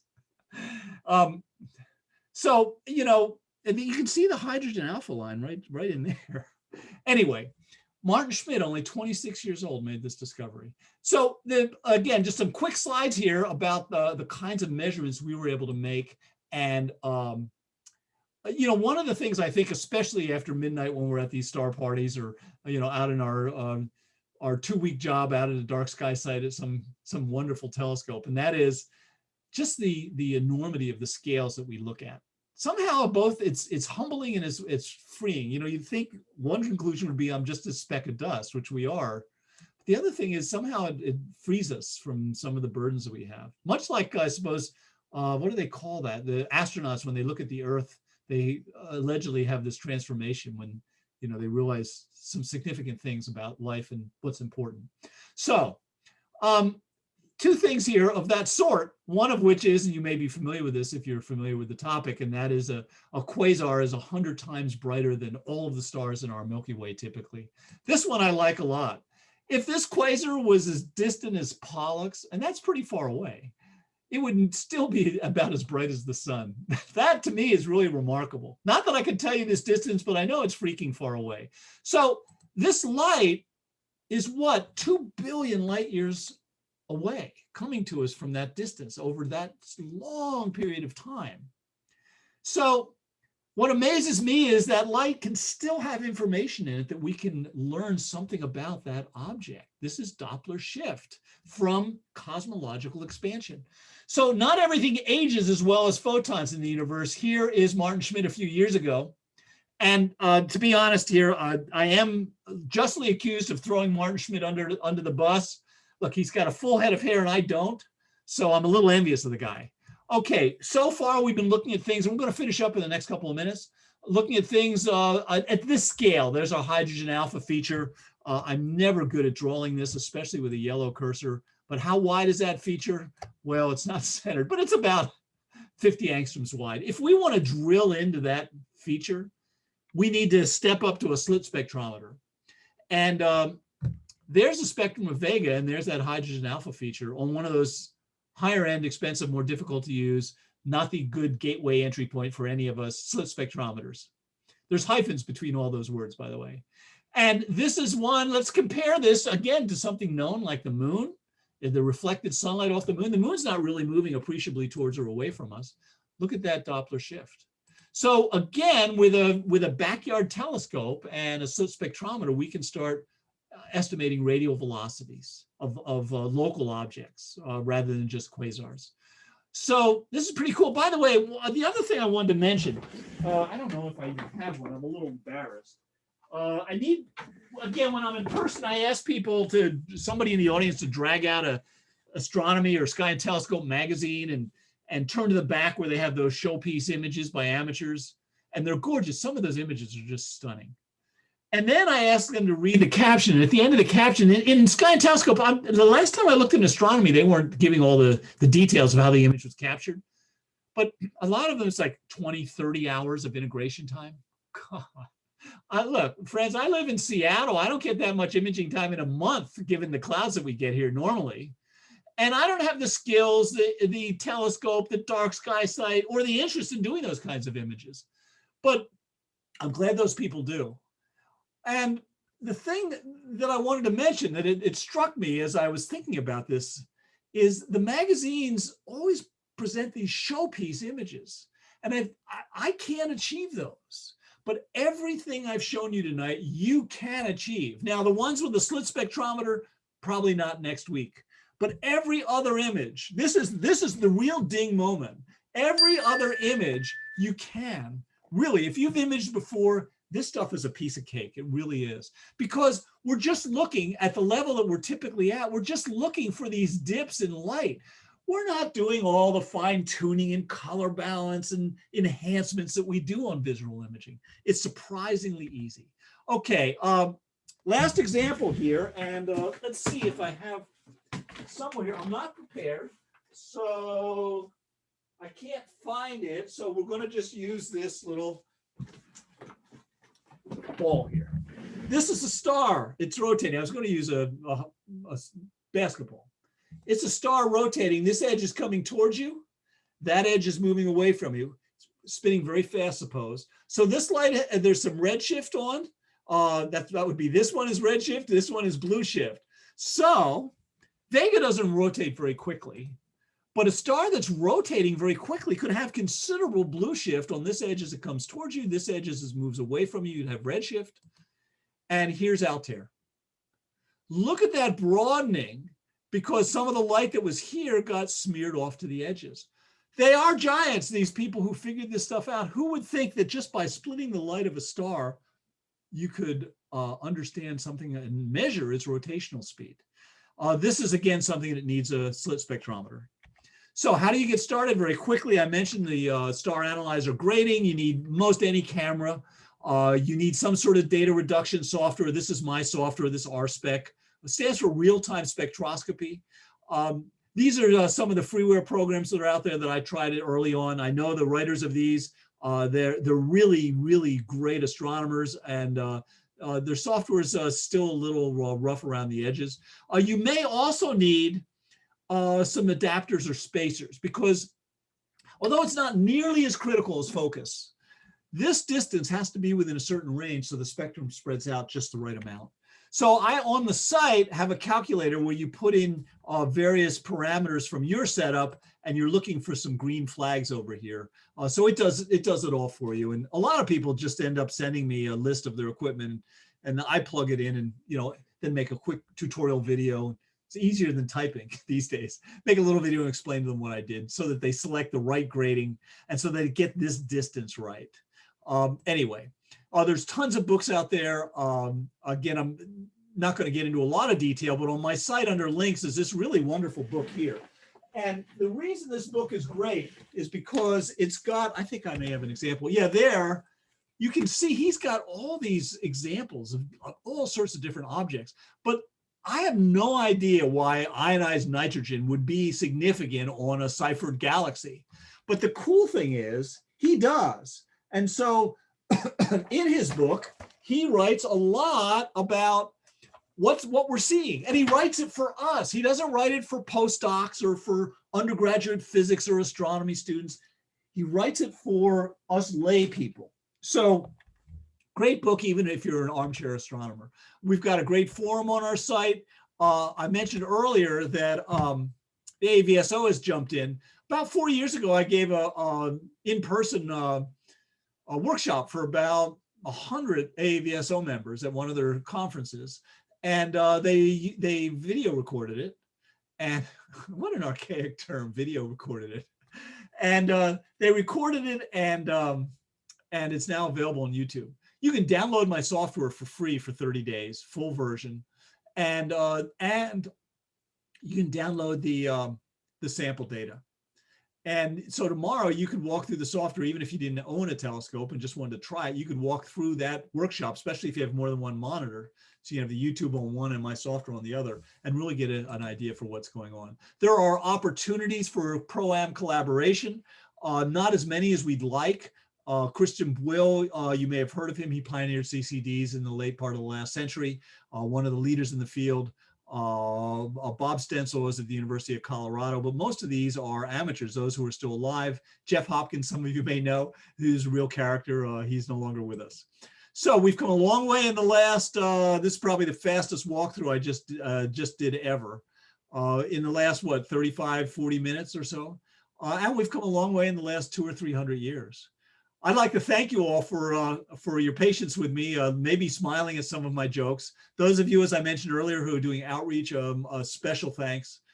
It's a good way for us to give back. It's not everybody's cup of tea. But, by virtue of the fact that you're here listening to this talk tonight, we know that all of us grew up with some privilege. And by giving back, paying it backwards, paying it forwards, we can make the world a better place. You all know that. And again, I thank you all who are doing that. So with that, I'm going to stop screen sharing until I need it again to talk. There's my contact information. I love the topic, and you're going to have to drag me off stage, either run out of questions or boot me out of the meeting. So thank you very, very much.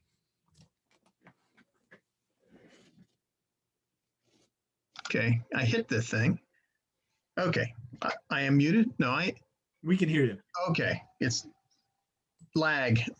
I don't know what it was. Yeah, that was fascinating.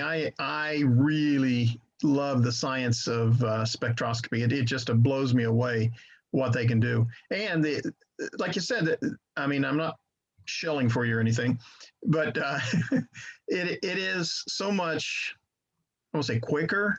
And I do astrophotography, but I don't do the 20-hour stacking that some of these guys do. But they do Hubble quality stacking or Hubble quality images at the end, and it's just like, holy crap.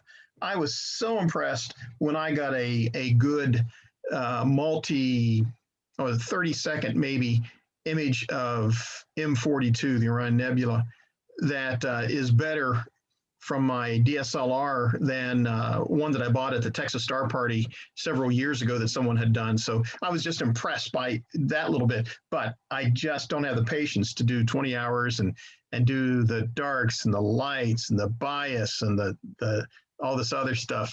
I will someday drink of that Kool-Aid, probably, but I think the spectroscopy is so much easier, and it's fascinating science when you can look, and especially carbon stars, when you can see that Wolf Rayet, and you can see all that freaking carbon in there. It's like you just don't see a lot of carbon and all of those more complex metals in stars, and it's just like, oh, that is so cool to know they're different. Be able to explain to somebody at a star party, like you mentioned, we do star parties. We only do a few a year, but this does look like something that could be easily adapted. We'll get 9 to 12 telescopes, and if one or two of us have this set up to look at a star and tell them, no, look at that. This is what stars are made of, and this star, look at this. Okay, now let's look at this other star, see how they're different. And that would be cool. So anyway, in our participants, do we have any questions? I'm trying to see here. I see that a couple here. Wayne, first of all, thank you for the overview effect. That was the term I was looking for. Stephen asked about IR UV spectroscopy. It's really the same challenge that one would face in doing anything in that range, and that is your telescope and water, and the gratings absorb a lot of the light. So if you've got a camera and equipment that can detect that, my software is agnostic in terms of what wavelengths it's looking at. Wayne, again, thank you for the compliment on the talk. What else? Thomas, go ahead. Dog, you need a dog because they can see a little bit into the IR, can't they? Or is that? They can, but it really does just depend on the camera and how bright your image is. Oh, that was something I wanted to mention. You know, the devil, as I mentioned, is in the details, and that is there's no free lunch. When you take the photons that normally when you're imaging a star are on a small number of pixels, and you spread those same total number of photons over hundreds of pixels, you lose 5 or 6 magnitudes with this. So there's tons of stars. Unlike in normal life, where are there really that many interesting stars at mag 5 and 6? I mean, after a while, visually, it's like, yeah, it's a point of light. But there's tons of interesting stars that are bright. So even though you have that light loss with a modest telescope, even a 4-inch or a 6-inch, you can do some pretty cool spectroscopy. Again, we're all about color, which means you need a well color corrected telescope. And so the cheap refractors don't make it. Anyway, what else? Let's see. Okay, can you split the spectrum of a close binary star? Yeah, not with a grating like this. Again, you need a slit to do that, but then you definitely can. I mean, they're not all that close, but as an example, you can look at the rings of Saturn, which is sort of fun to do. And you can actually see the Doppler shift occurring because of the rings rotating and measure the rotational speed. But yes, definitely you can, especially with slit spectra. You can measure, you can observe double stars, no problem. Is there any limit on, well, you said you could use a DSLR. I imagine that the more magnification, the better your data.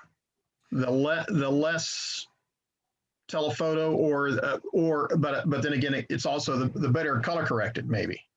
Better color corrected is important, of course, but I mean, the most important thing is seeing.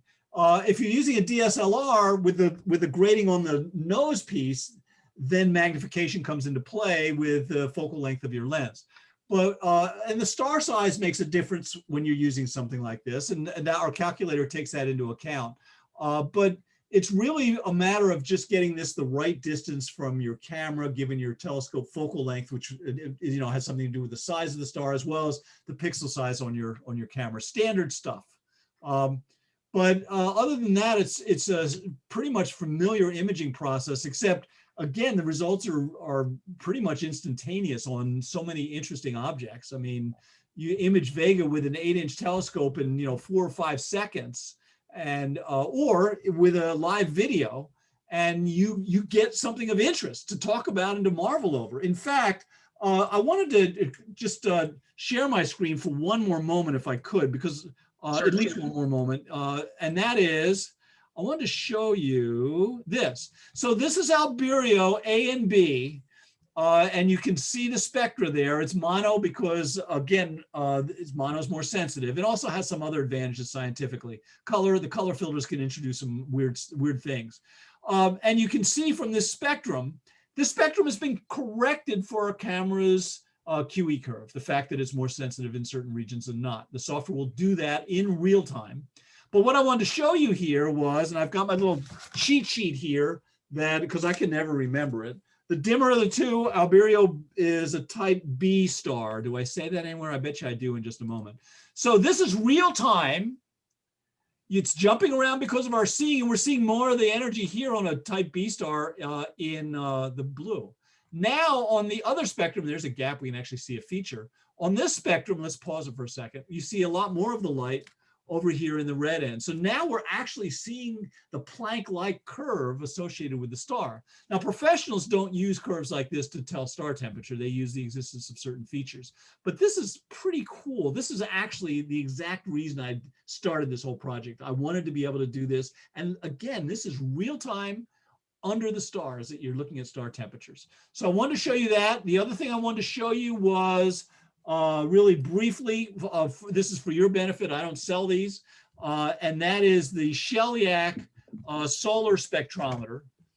There it is. I'll show you an eyepiece view in a second. The interesting thing about this is that, again, it's got a slit in it, so it only sees a small piece of the spectrum. And so you run this lever back and forth, and you'll see that in just a moment from the eyepiece view. You just run the lever over to the region that you want to look at.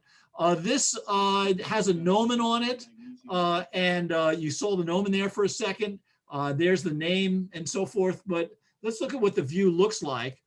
This is, we won't go all 3 minutes, but I'm trying to remember which is which. The vertical lines are noise, just on the slit, dust on the slit. So these horizontal lines are the spectrum. So you can see different lines go by, and I've labeled this one. There's the hydrogen alpha. Now the colors, much like with visual observing with honking big telescopes, the colors are much more stunning visually than they are in this video. But you can see the colors changing as I run that lever through different regions. And there is the sodium doublet. So this on daytime outreach is really a fun tool. The only downside to this is that it's about $1,400. So it takes, you got to be committed to really wanting to show these kinds of things before you end up buying one. Okay, there you go. That's all I've got to show. Ah, cool. Okay, another question. Let's see. Does the orientation of the grating matter?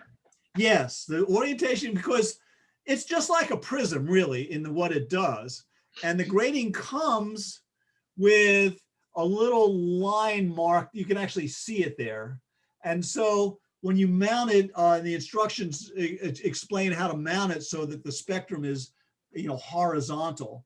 The biggest challenge I had after that first night out, where I ended up writing my software, is I shot a video without it oriented right. So the spectrum was like at this angle, and I couldn't find software that would rotate video and not really screw it up. And so that was my first vision quest, so to speak, was to find a way to rotate video live. And then things just continue to grow from there. These gratings, by the way, for those of you who are familiar with gratings, are 100 line per millimeter. We have a 200 line per millimeter. They're blazed gratings, which means that of the two spectra that you see on either side of the star, one of them is brighter, which makes it more efficient in that direction. Other questions? Do you make a 2-inch? grading? No, we don't. We don't make a 2-inch. They're actually the 2 inches are, you can get them for, and we can get them for about $400 or $500. But yeah, I mean, again, you just think about the square footage, Yeah. the square millimeters that are involved. But typically, by the time people are wanting to go to the larger aperture, they're thinking about, gee, maybe I'd like to have a 2-inch grade or have a slit device, excuse me. There are other things you can do with this to improve its performance, and that is we actually sell a prism that goes on either side and straightens out the spectrum so you don't have as much angle as the spectrum is coming off the grating, and that can make focusing easier. So our forum is a great place to go and just hang out and see what people are up to. And just like other forums, it's great to just sort of walk around the cocktail party of the forum, just over hearing and eavesdropping on people's conversations. So I encourage you to do that. You can find it on our site. And like I said, I'm always happy to answer questions, including URLs for that kind of thing. Anything else? Yes. What about polarizing? I don't know anything about that. Honestly, I don't. I know there is a polarizing spectroscopy. What is it? Spectropolarimetry. But I have no idea. Again, you've hit the limit of my understanding. I'm a really broad river, but I'm not very deep. So. Okay. Another question. What camera did you use with the Albero data? That is a good question. I don't know. I didn't actually capture that. I think that was done by Torsten Hansen. So it was probably a cooled video camera, but I don't know. I'm embarrassed. If you really want to know, send me a contact on my contact site, and I'll ask Torsten what it was. It's pretty amazing that you can do this stuff in video. I mean, really. Of course, these days with the EV telescopes, and there's so many other interesting ways to get pretty exciting, immediate, deep images in real time. And this is just another way, you know, because I sort of feel like even with those the integrating telescopes like the EV, and Richard Berry has one, and he has reviewed it on his Facebook page. And I mean, he loves using it. It's really fun and easy to use. Maybe if some of you have seen it or have one. The thing I liked about spectroscopy is that, and video especially, is that it's real time. I mean, I go back to when I used punch cards, and I sort of liken understanding that you know, video can't go as deep as static images, but I feel like for outreach, static images and manually stacking all that stuff, that's like punch cards. Today, nobody wants to wait, including me. I want immediate satisfaction, and that's what video does for me. Now, again, video is going to have its limitations. I mean, what's your exposure time on a video? You know, a tenth of a second, a half a second. So you're not going to get 15, 30-second integrations or any of that. But what's really cool is how much you can do without going very deep. Given, as I mentioned earlier, the stars are actually interesting rather than just points of light when you're looking at them spectroscopically. But what else? Satellites. The question was raised, do satellites bother? Yeah, and not only do satellites bother, but again, if you're doing short images, I mean, it's pretty much the same issues. But what was I going to say? What else? Oh, I know. In a complicated star field, like in a busy star field, like that one I showed of, let's see if I can bring it up here. Just more helpful if you can see it. Let's stop that and try again. I thought I had it. In a really busy star field, if you don't have a slit, you end up with stars in the background interfering with your spectrum. So let's see if I can show that again. There we go. There we go. So here's an example of that. Like that looks like that might be a star in the background there. So even though you drag the sampling box lines right around that spectrum, you'll get some interference from the background. And there's just no way to avoid that. One thing you can sometimes do is just rotate the grating a tiny bit so the spectrum is now moving at a little bit of an angle, and then the star is no longer behind it. But eventually that becomes something that can be bothersome on certain objects. You can also, of course, just crop out that part of the spectrum. And there's ways to correct that kind of stuff. But again, that's more sophisticated processing. And my personally given charter, my charter is to get people started and actually doing it. And then people decide what next step they want to do in terms of eliminating the different challenges that come up. Let me stop sharing. Other questions? I think that was the last of the Q&A. That anybody else, speak now, forever hold your peace. Rick or David, you guys want to ask anything? Evidently not. Okay. Well, Tom, I really enjoyed that. That is some interesting stuff. If I was as good a student as I have been since I retired and started doing stuff that I really enjoy, I'd have been a better student, period. But it was boring to me back then. It's fascinating to me right now because I have the time to do it the way I want to and just do those interesting things. And like you say, you brought up a lot of things about spectroscopy I didn't realize. And it's just, I forgot. Oh, I could do that. So it'd be like, oh my God, okay, now I'm going to get into something again. But the biggest point that you brought up early on is that you can do it in town. I have a big street light right in front of the house, and I can't do any real good observing other than finding some stars in the front of the house, or go to the backyard, and I've got a neighbor with a massive APS security light that they didn't put the visor on, or the blocking panel on is the way I wanted it on. So it's still flooding most of my yard. So yeah, this sounds something I could do at the house still without having to drive out to the desert. That's right. In fact, I was out at a local high school. I did some sort of thing in May with a special interest group. And, we were doing telescope stuff. And it actually, we had Vega in the eyepiece or in the telescope view with the grating in place, and we're looking at the spectrum. And I looked up because it was starting to get a little fuzzy and cloudy, and I couldn't see the star anymore with my eyes, and I was still getting a spectrum. It's like, that's what I'm talking about. It's really amazing. Anyway, listen, thank you all so much for tonight. I appreciate the opportunity to talk. I'd also like to thank Thomas and Dave Dillmore. Hello, Dave, who behind the scenes make these kinds of meetings happen. And there's a lot of coordination that goes on that some people aren't aware as to how much communication sometimes occurs. So thank you all for the unsung heroics that you do to keep these meetings going and interesting. You've got a great crew of people down there. And Tom P., I loved hearing your talk tonight. I want to move to Arizona now. Yeah, right now. It's hot and muggy right now. Now, of course, it's hot up in Seattle. It's like good. I mean, the crazy weather you all had, it's like, where do you go? Well, I'm going to stay right here in Phoenix. I can deal with these summers. There you go. We don't have air conditioning. Come on down, buy one of our overinflated houses. Yeah. They're just crazy expensive. So they can't be much better in Seattle. Yep. Wait a second. Now, Terry asked a great question. And it gives me an opportunity to show one other thing. So I am going to share my screen one more time, if you don't mind. I'm sorry. Go for it. Like I said, you're going to have to drag me off the. That's not a problem. Here we go. People leave as they want. On my site, under samples, are some of the things I showed tonight. Come on. Oh, that's weird. Where's my site? Oh, there it is. But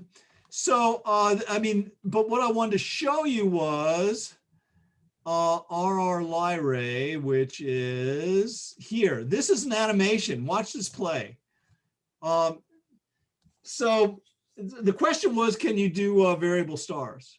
So over just 2 hours, this Solacea in Italy with just a Tech 110 was able to see the difference. Notice that the steepness of that curve changes. So the color of the star is changing, but also these hydrogen bomber features are going and coming in and out of view.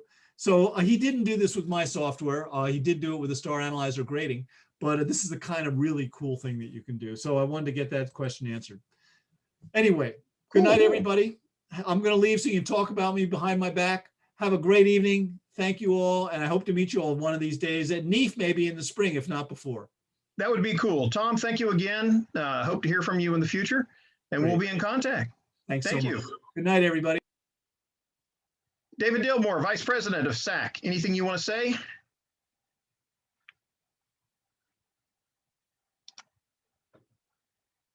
You're on, let's see, unmute. There you go. Can you hear? I can't hear you. You get your mic working? Your mic's not working, evidently. Still can't hear you.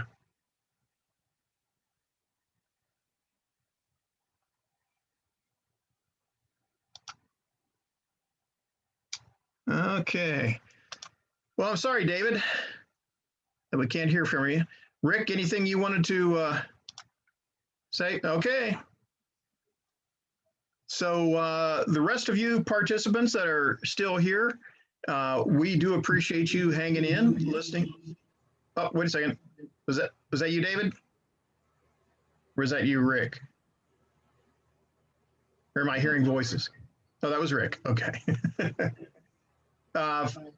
We're still wanting our club members to present. We're getting a little echo here.